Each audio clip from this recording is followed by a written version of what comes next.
And now, it's time for another Dice Tower review with Tom Vasel. Hey folks, I'm Tom Vasel, and today we're taking a look at Magic Maze Kids.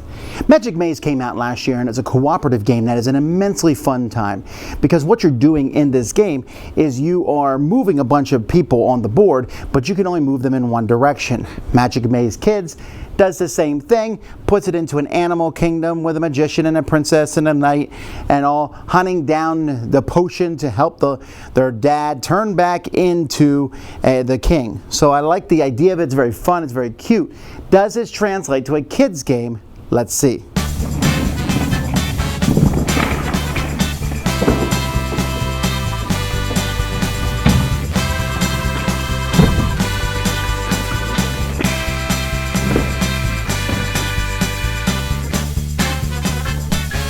So what I'm going to do here is I'm going to show you the full game, although you can play easier variations of the game if you want to.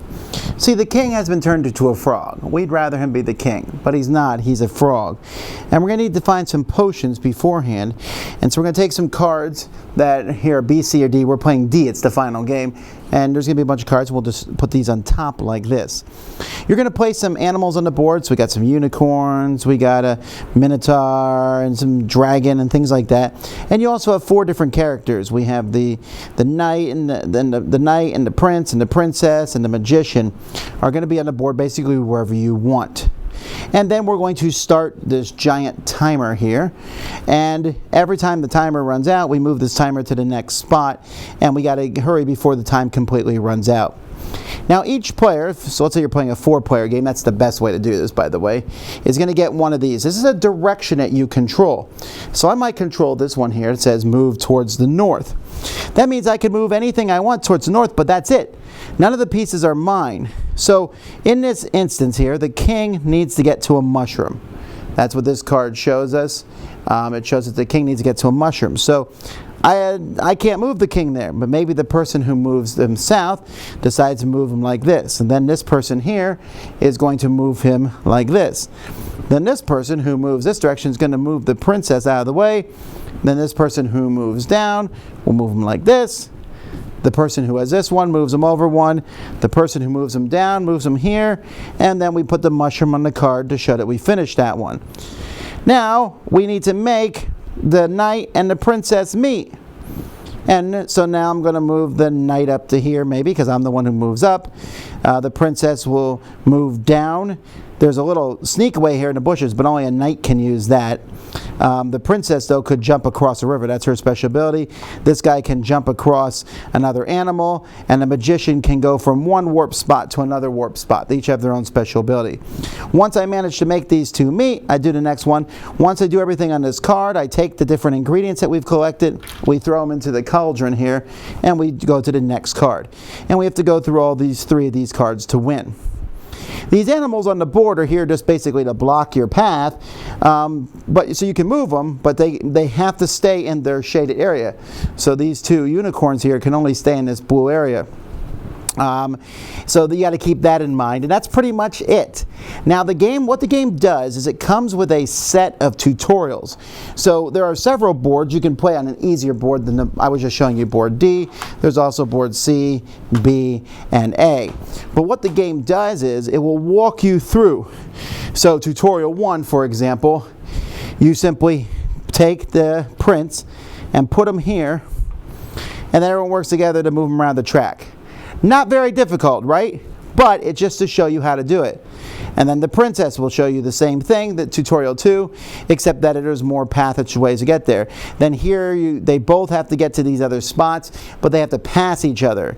And then so each of these boards adds more things. It adds the animals, and this shows you how to make 2 people meet along the pathway, how to work with the timer. And so there's very specific tutorials that show you how to do each one. You can make the game harder too. You can make it so that you can't communicate during the game while the timer is running, or that every time something happens you switch these tiles so that you now control a different direction. But that's the basic gist of how you play. The game has really great components. The animals are all easy to tell apart with different symbols and different colors. Really good chunky pieces. The boards, like I said, it's amazing they have these nice tutorial things. This is a huge, great sand timer. The cauldron isn't even necessary, but it's just fun to have these things to stir up the ingredients, and at the end you pour them out, and then you get to turn the frog into the king, which is kind of a nice visual effect. Symbology is easy. There's different cards included with the game. These are for the first scenario when you're just doing some very simple things with the prince and princess, and then as you add more different kinds of ingredients and things. But all very, very well done. The game comes with a cardboard insert where you can put everything in a box, but not very needed. The box is huge, but that's because the boards are so big. Now I wonder how well this game will do, because the game is not an inexpensive game. There's a lot of pieces, a lot of stuff. This is a higher price game. But you should, if you have kids, consider getting this over instead of 2 or 3 mindless games, because this one is so well done. It teaches cooperation, it teaches communication back and forth. I love this game. It is a great one for kids. Now, I love Magic Maze. I think it's fantastic. This one is very similar. But first of all, an amazing tutorial system. I was able to play this with my kids, and we went through every single tutorial setup, and we did all the games leading up to Game D, and it took about an hour and some minutes to do that. And then once we got to Game D, you have full games, and that's where the thing's really at. But that tutorial system is excellent. Once you get the game going, though, it works really well. Now, my kids, and I play with middle elementary kids, they struggled to concentrate on more than one thing at a time.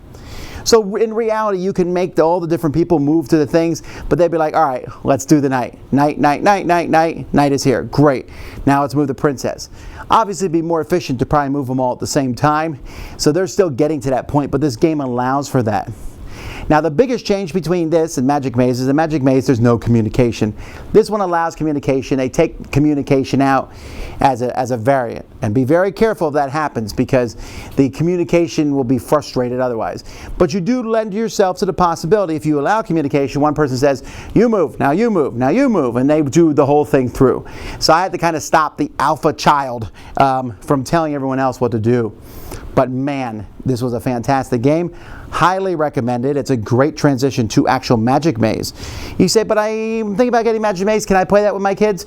Sure, but the theming on this one is better. The tutorial system's great, and I think kids will just naturally enjoy this one a lot more. What a great week for kids games. This is another one that's absolutely amazing. Magic Maze, kids. Check it out.